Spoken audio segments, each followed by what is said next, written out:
AN, atau disebut juga sebagai amplitudo gelombang yang keluar dari magnet ini. Jadi balok-balok ini kita misalkan sebagai sebuah magnet ya yang identik dan jaraknya juga jaraknya satu sama lain itu juga sama.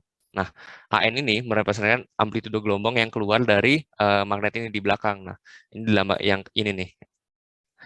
Kemudian kalau ada gelombang yang keluar, berarti kan pasti ada gelombang yang mengarah ke dalamnya. Nah, gelombang yang mengarah ke dalam ada dilambangkan dengan PN yang di persamaan ini yaitu adalah P.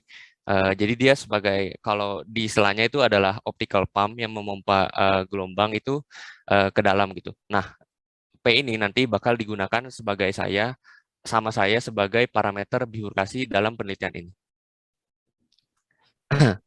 Kemudian ada variabel delta yang merupakan properti dari magnetnya sendiri. Nah, delta ini adalah properti dari magnet detuning yang bagiannya tuh linear. Sedangkan kalau alfa yang di sini adalah properti dari magnet juga, tapi yang bagiannya non-linear.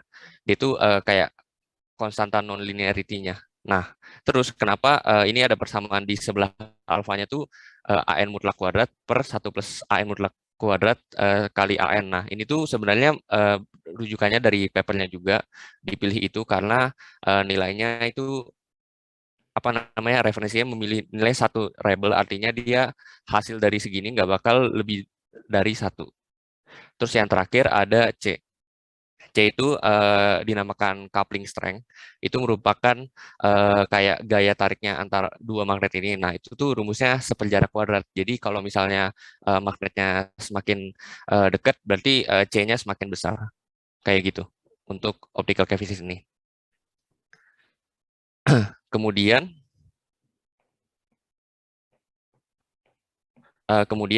ada tentang apa itu fenomena traveling wave. Fenomena traveling wave adalah sebuah fenomena di mana gelombang mekanik yang berpindah melalui medium secara terus-menerus sesuai dengan arah perambatan dengan kecepatan yang berbeda-beda.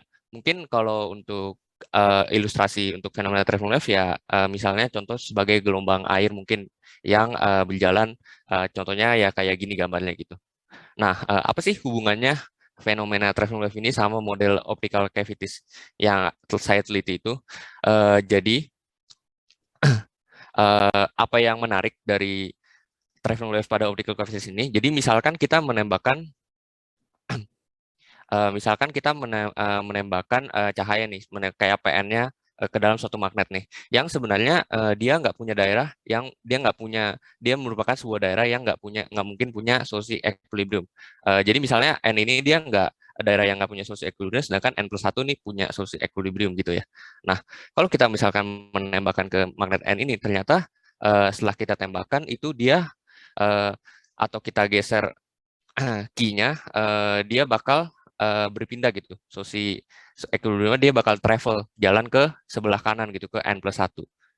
Nah, mungkin ilustrasinya juga seperti menembakkan lampu di daerah cahaya atau laser yang ke suatu daerah medan magnet. Nah, kan cahaya tersebut akan dibelokkan dan lampunya juga akan travel terus kayak gitu.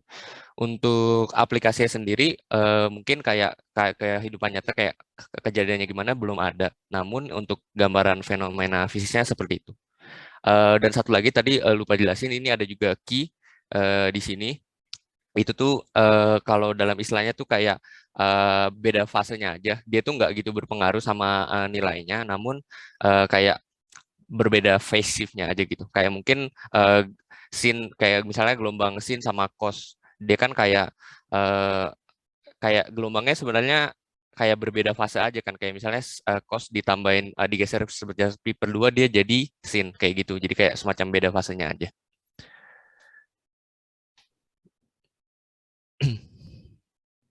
Oke, ini untuk tujuan penelitiannya. Jadi yang pertama adalah mengidentifikasi fenomena traveling wave yang terjadi pada model optical cavities. Dan yang kedua juga mengidentifikasi kecepatannya dari traveling wave pada model yang digunakan. Lanjut ke dasar teori. Nah, ini ada beberapa dasar teori yang saya gunakan dalam penelitian ini. Eh, yang pertama ada metode numerik, itu ya sebuah teknik penyelesaian permasalahan yang secara matematis dengan menggunakan operasi hitungan atau aritmatik. Metode ini digunakan dengan mencari nilai aproksimasi dari suatu persamaan linear maupun tak linear dengan metode iterasi. Nah, kemudian untuk yang kedua dan ketiga, metode Newton-Raphson dan numerical continuation ini dipakai secara bersamaan, tapi saya jelaskan satu-satu dulu. Jadi yang pertama, metode Newton-Raphson itu adalah metode yang paling banyak digunakan untuk menemukan akar persamaan tak linear. Metode ini digunakan dengan menggunakan tebakan awal dari suatu akar sehingga diperlukan tebakan yang cukup bagus untuk mendapatkan batas galat yang lebih kecil. Sedangkan kalau metode numerical continuation ini adalah metode yang mendapatkan dua solusi yang berbeda pada satu titik yang sama. Nah, ini nih caranya tuh menghitung perkiraan dengan dia kayak menambah semacam variabel ke dalam suatu parameter. Jadi kayak nanti continuation gitu untuk persamaannya. Nah, mungkin apa hubungannya kedua ini? Jadi contohnya ini tuh nanti ini tuh diagram bifurkasi adalah output yang saya inginkan gitu yang dikeluarkan. Nah, jadi misalkan diagram bifurkasi parameter satu nih kayak gini.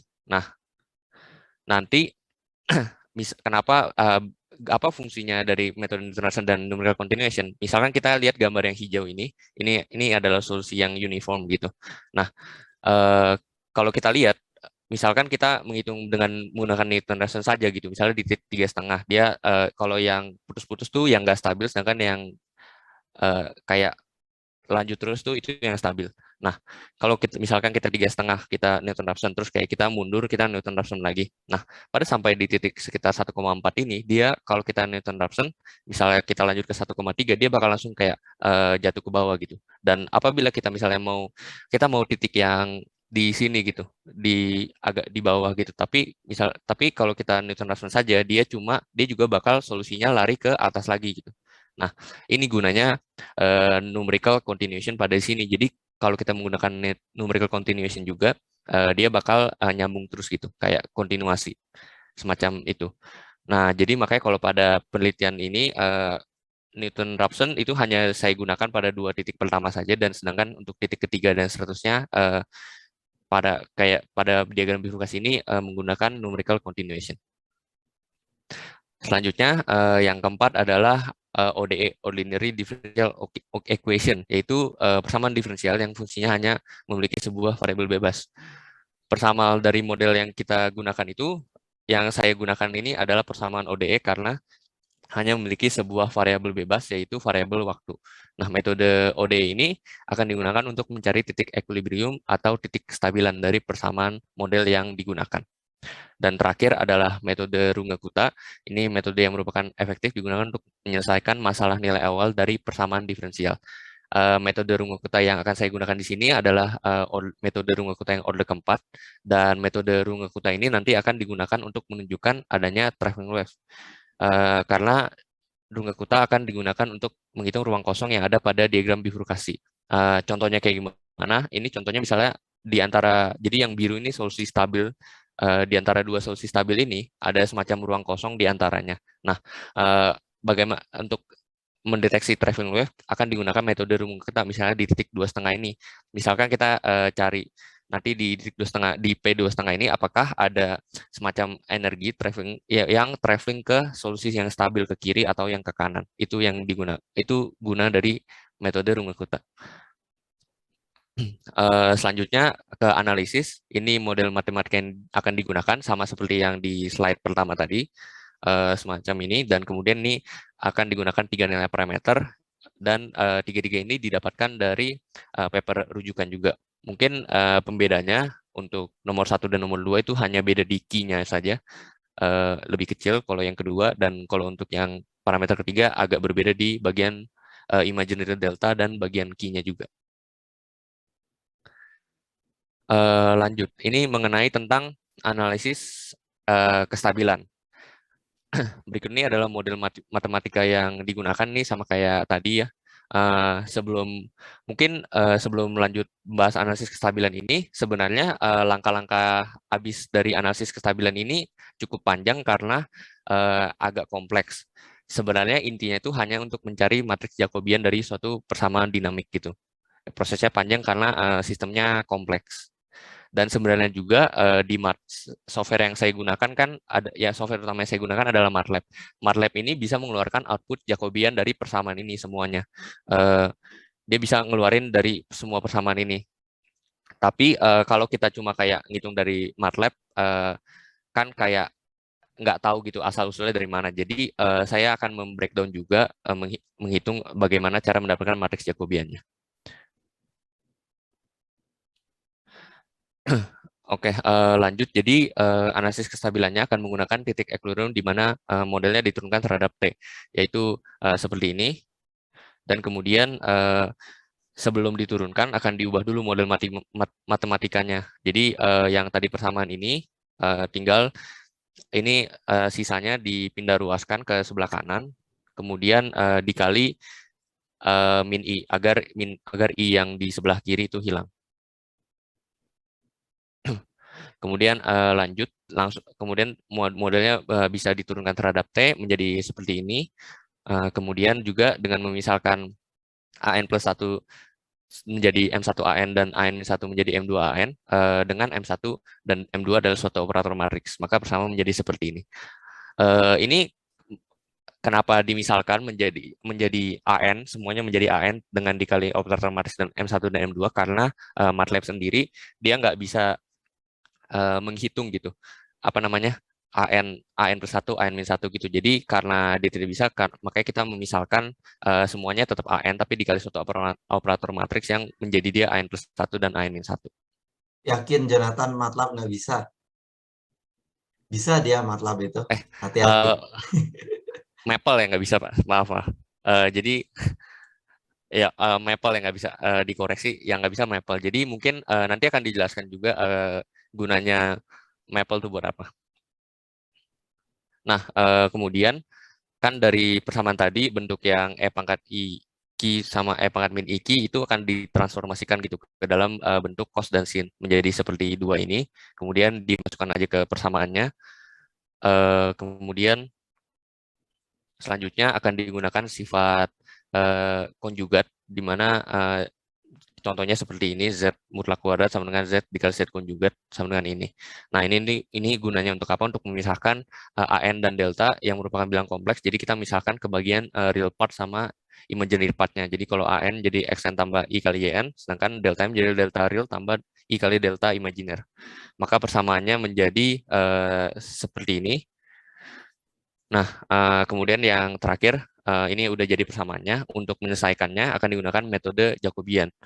Maka persamaannya yang merupakan solusi dari AN dot sama dengan XN dot tambah IYN dot akan dapat dibagi menjadi ke bagian real dan bagian imajinernya ke dalam XN dot dan YN dot. Nah, XN dot dan YN dot ini akan dibuat matriks Jacobian yang mengandung turunan parsial order pertama dengan bentuk sebagai berikut, yaitu J sama dengan J11, J12, J21, dan J22. Nah, karena ini persamaannya cukup panjang dan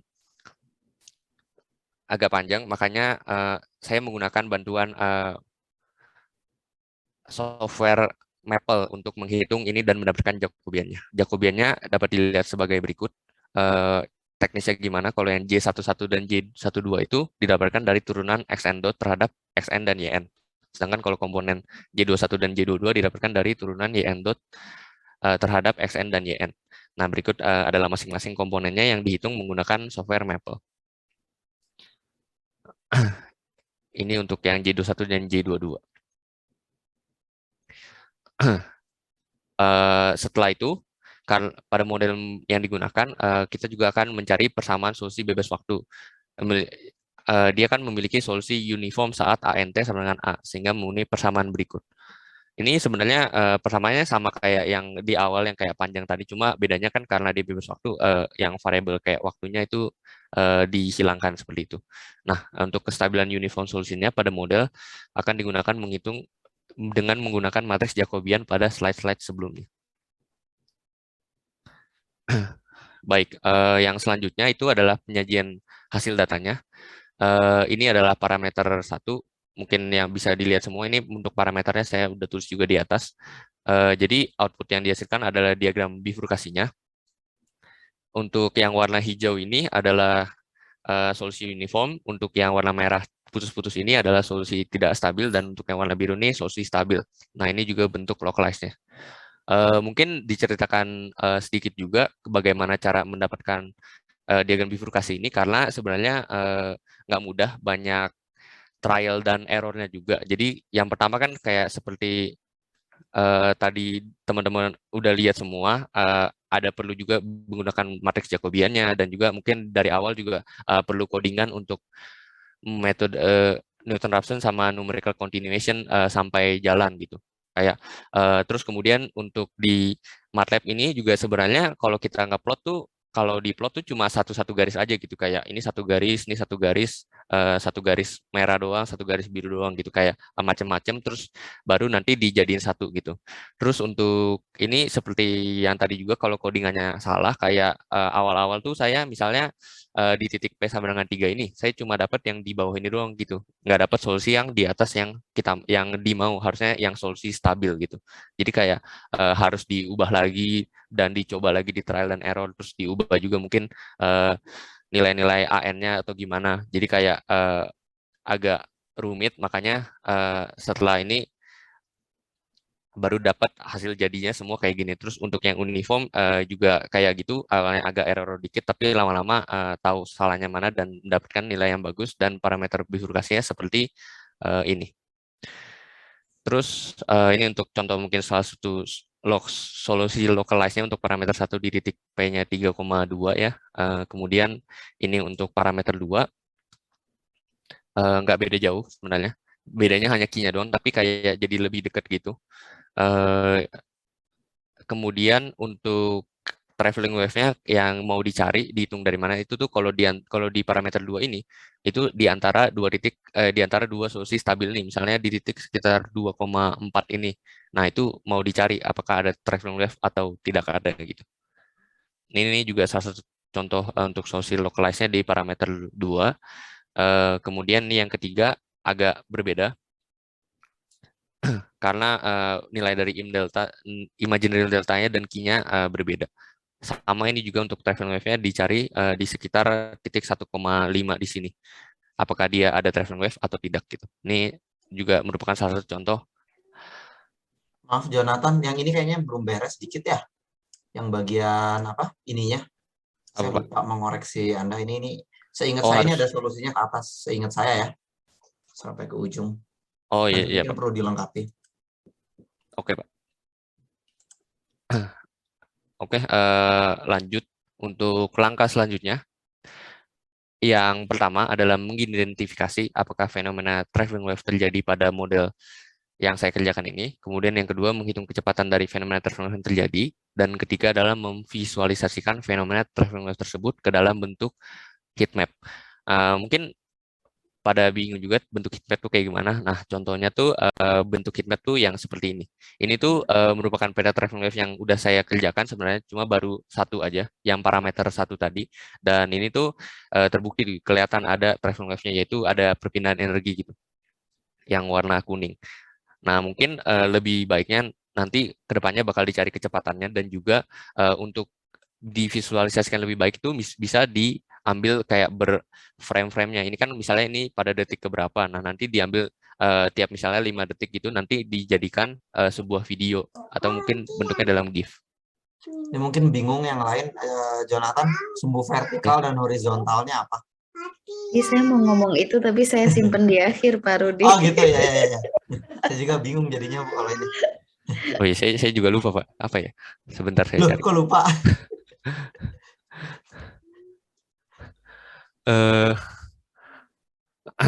Yang waktu yang mana kira-kira? Yang waktu tuh yang bawah. Yang bawah tuh yang mana? Yang 0 sampai Vertikal 100. horizontal, 0 sampai 100. Okay. Yang horizontal. Berarti yang vertikal apa? Yang vertikal step size ya, Pak? Iya, tadi Bu Lena udah bilang apa? Step size-nya ya, Pak? Bukan. Bukan, site-nya, lokasinya, N-nya. Oh, site-nya. Ya. Oke, silakan, boleh lanjutkan lagi. Oh ya, oke. Terima kasih. Ya, begitu paling nanti untuk langkah selanjutnya. Terakhir ini referensi dari yang saya dapatkan untuk yang tadi paper rujukan yang mana itu penelitiannya adalah Yulin, Ave, dan Chemnis. Ini dapatkan dari sana dan bersama parameter-parameternya juga dari sana. Baik, segitu saja presentasi saya pada hari ini. Apakah ada pertanyaan? Oke, baik. Terima kasih banyak, Jonathan. Saya yakin Bu Lena juga banyak pertanyaan atau ada beberapa hal yang perlu diklarifikasi. Silahkan, Ibu Lena.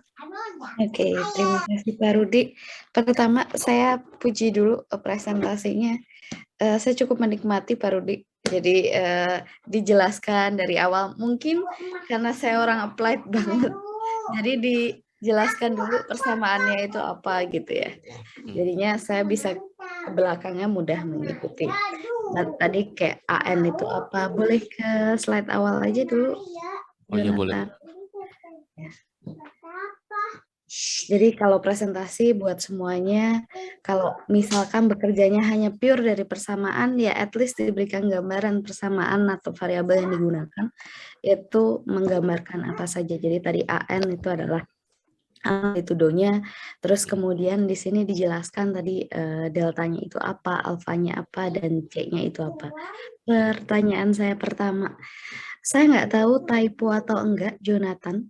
Tadi di C, itu kan kamu bilang C itu coupling Strength. coupling strength ya. Ya. Nah, tadi di persamaan yang belakang rasanya di AN plus 1-nya itu ada E pangkat sesuatu. Di AN min 1-nya E-nya pangkatnya negatifnya, atau saya salah lihat? Sebentar ya, Bu. Boleh. Nah, oh yang ini, Bu. kan harusnya kalau dikali pangkatnya akan sama. Kenapa kamu berubah pangkat itu negatif, satu positif? Masih ingat nggak, Jonathan? Ini Jonathan transformasinya nggak ditulis soalnya, Bu. Iya. Oh. Boleh dijelaskan idenya aja nggak? Nggak masalah sih.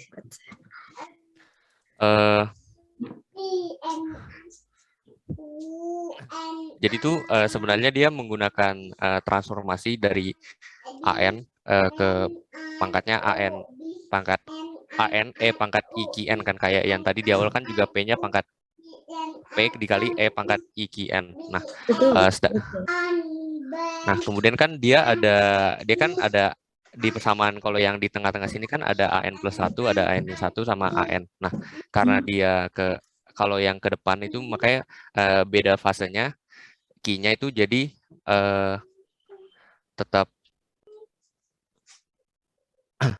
positif gitu. Sedangkan kalau untuk beda karena AN minus 1 kayak sebelumnya, jadi kayak dia jadi tambah minus gitu. Jadi ini nggak bisa saya katakan bahwa dari persamaan yang tadi itu hanya dibagi atau dikalikan E pangkat min IQ. Itu nggak bisa ya? Nggak bisa sih, Bu. Kayaknya. Nggak yakin. Singkat saya sih nggak bisa, Bu. Apalagi saya ya, Jonathan ya. Jawabannya udah betul, cuman Jonathan nggak yakin, saya pun jadi nggak yakin gitu. Iya Bu, benar, nggak bisa langsung dikali pangkat IQ biasa gitu, dikali samping. Ya. Oke, jadi ini sebenarnya ditransformasi, di mana transformasinya nggak kamu tulis gitu ya, Jonathan? Iya, saya nggak masukkan. Oke. Nah, terus pertanyaan saya lagi di C. Kan C itu kalau dari persamaan yang pertama, balik lagi ke persamaan pertama, itu rasanya kalau ini orang gelombang nih yang lihat, itu tuh memberikan efek difusi. Di kamu memberikan efek difusi atau enggak? Iya Bu, dia sebagai parameter difusinya juga di sini. Oke, jadi itu sama ya dengan dengan koefisien difusi ya. Tapi di kamu ini fungsinya disebutnya coupling strength gitu ya. Yes or no? Kalau C-nya menuju Tahingga gimana, Jonathan? Kalau C-nya menuju Tahingga gimana? Kalau 0 kan clear ya, uniform solution. Kalau C-nya menuju Tahingga jadi apa?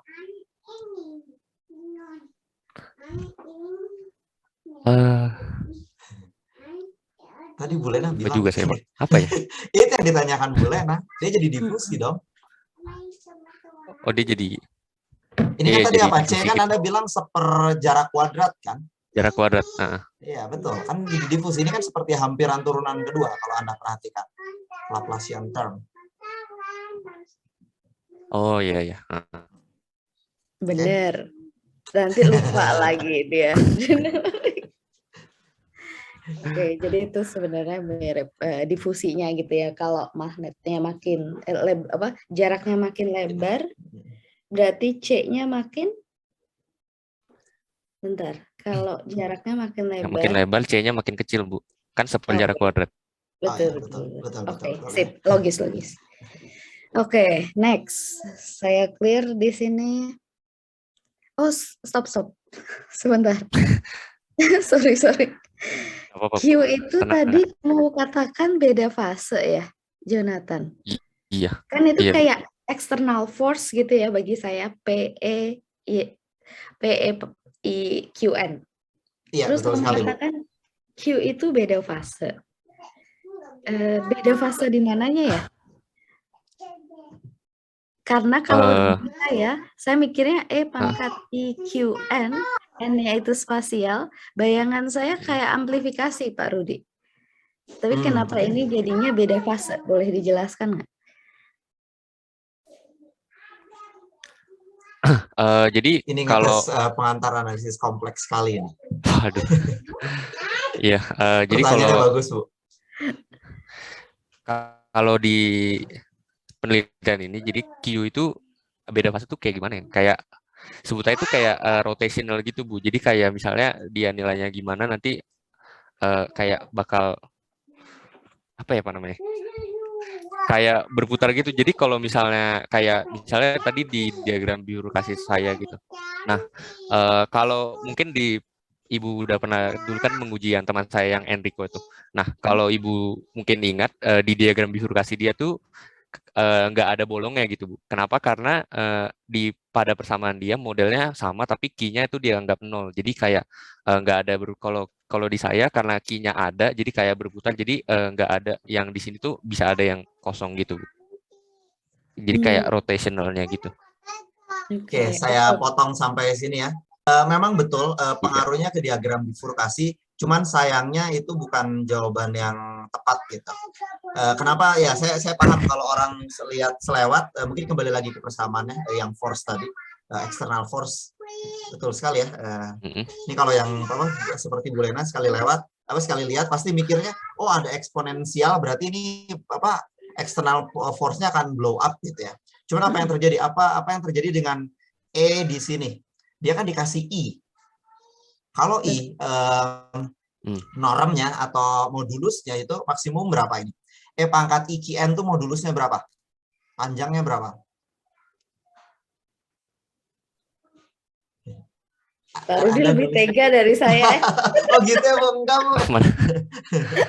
Dia nulis kok di slide-nya ada tadi. Coba ke bawah, Jonathan. Tenang Jonathan, saya nggak marah kan di sini. Coba ke bawah terus yang Anda menuliskan di sekitar Jacobian ini, ke bawah lagi. Nah ini. Kalau saya kasih tanda mutlak di sini, ya ada n juga kan nggak pengaruh ya. Kalau ada n ini ya tinggal kasih n gitu di sininya ya.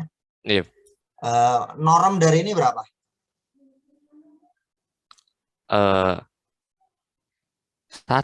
Nol. Kok Masa nol? nol? Satu. Udah yakin dari mana satu? Iya, di kuadratkan aja kan dua-duanya. Iya, cos kuadrat tambah sin kuadrat. Enggak, kalau kompleks hati-hati, jangan bilang dikuadratkan, dikali konjugat ya. Oh iya itu. Normnya. Ya, tadi kan Anda nulis gitu. Oke. Ya berarti tadi bukan amplifikasi. Jadi mungkin sedikit informasi buat kalian kan, kalau misalkan Jonathan punya localized wave seperti ini ya, tapi dia hanya kompleks gitu. Ini tingginya misalkan U gitu ya. U saja. Nah, kalau Anda kalikan E dikasihkan I sebesar K gitu ya.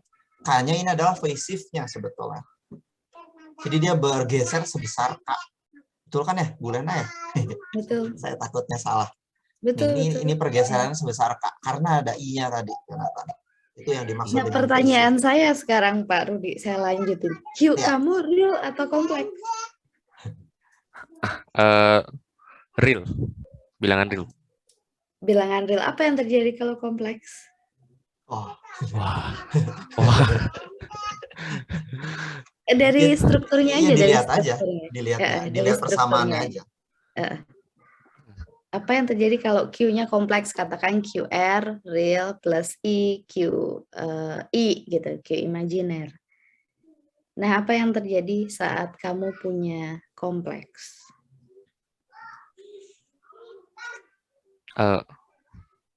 Maksudnya jadi kayak harus disubstitusi lagi gitu tuh gimana? Saya Ya, nggak pasti paham. ada sesuatu dong. Coba balik Coba ke lihat ke persamaannya. equation yang paling awal. Kelihatannya dari situ sebetulnya. Nah, ini. Apa yang terjadi dengan ruas kanannya aja? Kan kamu akan punya Q real ditambah I Q imajiner gitu kan ya. Kalau dikalikan I-nya apa yang terjadi? Ya, bilangan kompleksnya hilang. Masa hilang semua? Hilang. Siapa yang memberi pengaruh di I akhirnya? Saya kok nggak bisa. Bentar, saya notet di sini. Sebentar. Di sini nih, Jonathan. Kan berarti ini E, I, pangkat, katakan QR, plus QI, I, QI gitu ya. Ini imajiner. N-nya ada. Nah, kalau di sini, kalau saya punya E pangkat, itu sebenarnya tadi yang selewat saya baca itu jadinya. Yang QI, QR itu akan berfungsi sebagai ini. Terus apa yang terjadi dengan EI dikali IQI, Jonathan? Jika saya punya ini, boleh kan Pak Rudi? Boleh. Kan berangan-angan. Boleh. Kalau kamu dikalkulu, dikasih E pangkat, I dikali IQI, jadi apa? Ini perkalian biasa loh. Saya nanyanya beneran. I dikali I apa, Nathan? -1. -1, ya udah, berarti jadi -1 QI gitu. Iya, terus efeknya ke equation-nya? Jadi swap kan? Bagian real dan imajinernya dia bakal swap kan? Iya Pak, benar. Dan karena eksponensialnya dia pangkatnya negatif dan ini berlaku sebagai driving force, dia di drive itu solusinya. Dia bakal nanti asimptotik ke 0. Ya ini agak-agak advance sebetulnya Bu Lena ya. Kalau ini si ininya. Dan cuma biar Jonathan tahu ya. Iya, saya ingat pertanyaan Bu Lena jadi ingat kuliahnya Bu Aan. Yang kita Bu. Kita cuma berlima yang berani ambil. Iya, yang bertujuh sebetulnya Bu, yang 2 orang menyerah. Oh iya betul yang 2 orang menyerah. Nah ini jadi Jonathan misalkan bermain-main gitu ya. Jadi kalau jadi orang matematik, Q-nya kalau diubah nanti jadi kompleks. Oh yang ini tetap nih memberikan efek si mirip ini. Nah terus ini kan jadi pengali nih, yang ini dan ini. Pengalinya E pangkat min QI. Nah tadi yang dibilang Pak Rudi, jadi dia akan memberikan tambahan gaya eksponensial menuju 0 gitu kurang lebih. Oke, kita lanjut lagi ke slide berikutnya. Nggak banyak kok pertanyaan saya, tenang. Oh iya, saya mau nanya. Tadi kan kamu bilang, di 2 langkah awal menggunakan Newton-Raphson, betul, Jonathan? Iya Bu, di 2 titik awal. Iya, 2 titik awal. Kenapa sih 2 titik awal aja yang menggunakan Newton-Raphson? Sebenarnya apa sih kekurangan Newton-Raphson?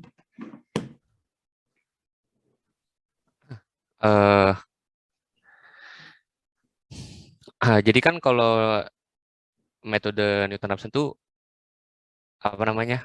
dia kan fungsi kontinunya salah satu syaratnya di mana fungsi kontinunya ada turunan dan tidak bernilai 0 gitu Bu. Jadi kalau mungkin kita pakai 2 titik awal, ya kalau kayak misalnya mungkin di titik selanjutnya ada yang turunannya 0, kan kita nggak bisa pakai. Jadi pakainya di titik 2 awal 2 aja, terus baru pakai numerical continuation. Oke, sip. Ya, jadi sebenarnya memang inisiasi awalnya pakai Newton-Raphson ya, asumsinya dengan asumsi kamu punya turunan juga dan turunan yang nggak 0 ya di situ.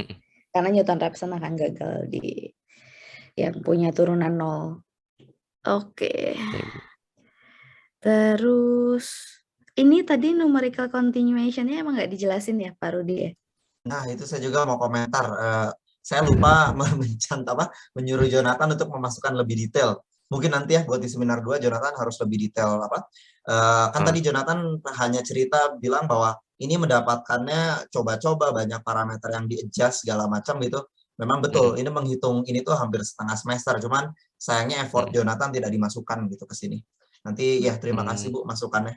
Lebih detail nanti ya Jonathan untuk terutama bagian ini gitu ya. Oke, Pak. Di draft ada kan ya? Ini indah banget di sini. Ada sih, Pak. Jangan saya nyuruh semua dari draft dimasukkan ke slide ya. Oh, Jonathan ini takut terlalu lama katanya. Oh ya, oke. Berarti mungkin diatur lagi aja untuk bahan. Iya gitu, Pak. Oke. Terus ini terakhir di slide yang result. Kan Jonathan di sini milih 3 tipe parameter ya. Sebenarnya ngambil dari yang di literatur sudah dikatakan gitu. Ya. Boleh ke yang 3 itu tadi nggak? 3 parameter. Oh, yang parameter di atas. Awal nih. Ya, saya mudah ngelihat bedanya. Di slide yang ada 3, kamu tulis langsung itu tadi, Jonathan. Mundur lagi, bukan diagram bifurkasi, Jonathan. Halo, Pak. Ya, masuk. Ya, sob. Ya. Nah, ini. Okay. Ya. Kan sebenarnya dari 3 ini, si peneliti sebelumnya itu intentionally atau dengan sengaja memilih ini untuk melihat sesuatu yang berbeda gitu ya, Jonathan. Sekarang saya tanya Jonathan, tanpa melihat diagram bifurkasinya, sebenarnya 1 tuh pemilihan parameter itu pengennya nampilin apa, di 2 dijadi apa, 3 jadi apa. Jadi itu bukan main-main ya, pastinya peneliti milih angka itu. Ya, betul sekali Bu ya.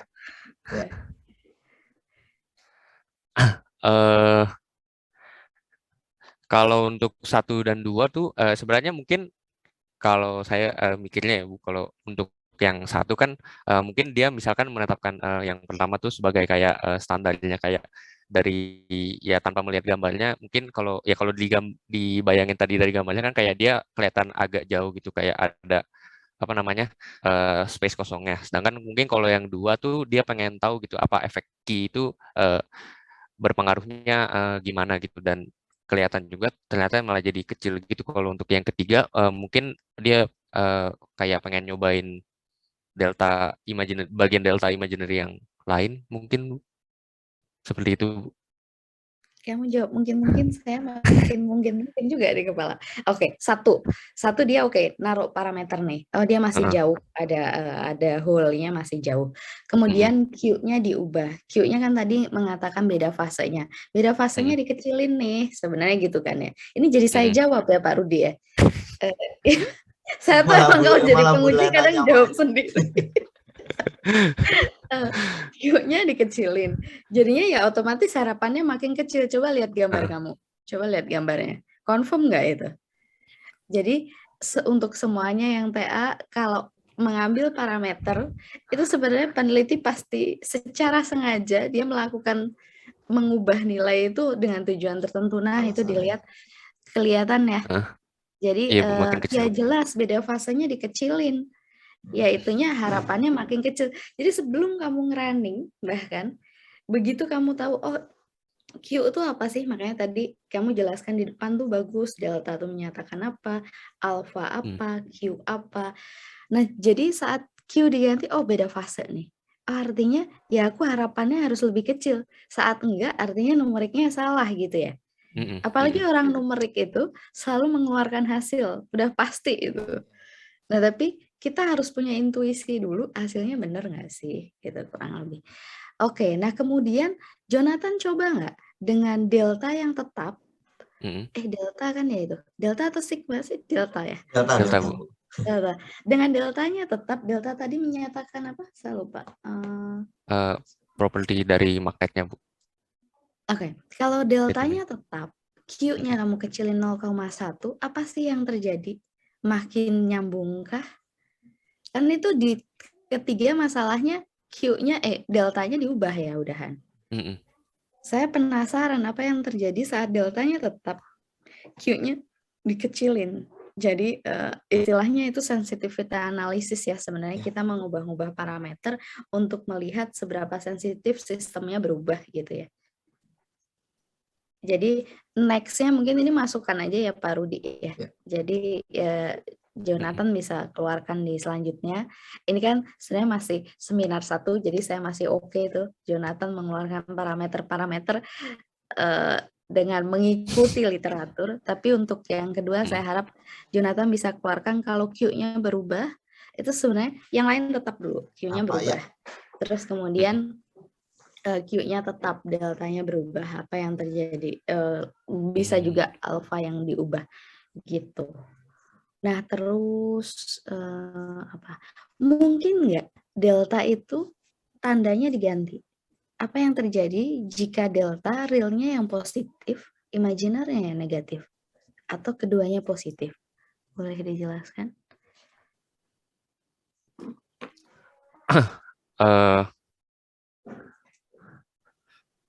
Sebenarnya mungkin nanti saya belum mencoba juga sih untuk ini bagaimana. Jadi tapi harusnya kalau diubah mungkin nanti gambar kayak diagram bifurkasinya bakal berubah. Tapi jujur saya belum tahu gitu kayak apa artinya. Maksudnya kayak berubahnya nanti kayak gimana gitu. Boleh lihat persamaannya lagi ya? Saya mau lihat jadinya balik ke persamaan. Sorry, jadi bolak-balik. Persamaan awal banget.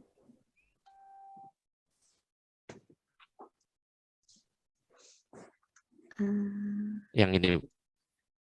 Yang awal banget kan delta dari situ. Ya. Oke, jadi delta mungkin ya sebenarnya apapun ya. Kalau dia deltanya negatif bagian real, kayaknya kalau kebalik harusnya sama ya Pak Rudi ya. Karena dia cuma ada di situ, kecuali keduanya positif, keduanya negatif mungkin akan berubah karakternya. Saya nggak tahu, tapi itu bagus untuk ditampilkan di seminar 2 maksud saya. Terus, kalau tidak salah yang bagian imaginary-nya kalau dirubah baru berpengaruh, Bu. Kalau deltanya betul bagian realnya seperti yang Ibu bilang dia tidak akan mempengaruhi seingat saya ya. Iya. Seingat saya juga enggak kayaknya kalau dari struktur equation-nya ya. Iya, jadi betul, harusnya Bu. Karena dia dikalikan dengan AN-nya aja. Iya. Oke, sip. Oke, udah bagus sih. Saya suka. Jadi next time Enrico bisa tiru cara presentasinya biar sayanya jelas mudah Enrico ngikutin. ke bawah-bawah nih ya. Nggak apa-apa, baru seminar 1. Oke, dari saya cukup Pak Rudi. Terima kasih. Oke, baik. Terima kasih banyak Bu Lena atas pertanyaan, saran, dan ininya ya, masukannya. Mungkin sekarang saya akan bertanya ke teman-teman sekalian yang ada pertanyaan, teman-teman dan seluruh peserta. Sangat boleh untuk mau bertanya. Enrico mungkin kalau mau bertanya juga. Oh gitu. Oh, oke. Anda sudah dibayar sama Jonathan ya. Waduh. Oke. Oke, mungkin kalau tidak ada mungkin sedikit masukan dari saya. Terkait fisisnya tadi sudah secara umum sudah betul.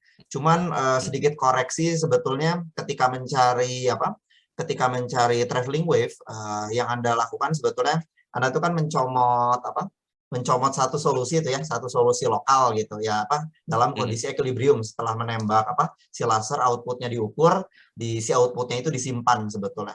Nah, parameter output yang sudah disimpan itu ditembakkan kembali sebetulnya ke dalam laser, cuman nilai P-nya dirubah sekarang. Nilai P-nya dirubah, nah sekarang dilihat time independent-nya, ternyata dia travel di dalam magnet, sebetulnya itu yang terjadi, fenomena traveling wave-nya. Jadi awalnya dia tidak bergerak, hanya standing wave saja gitu ketika ditembakkan. Nah setelah dalam kondisi parameter traveling tadi, yang kosong yang Anda bilang di sini tidak ada diagram bifurkasinya, ternyata dia bergerak gitu. Nah, itu yang mau dicari kecepatannya kan ya kita di situ. Oke.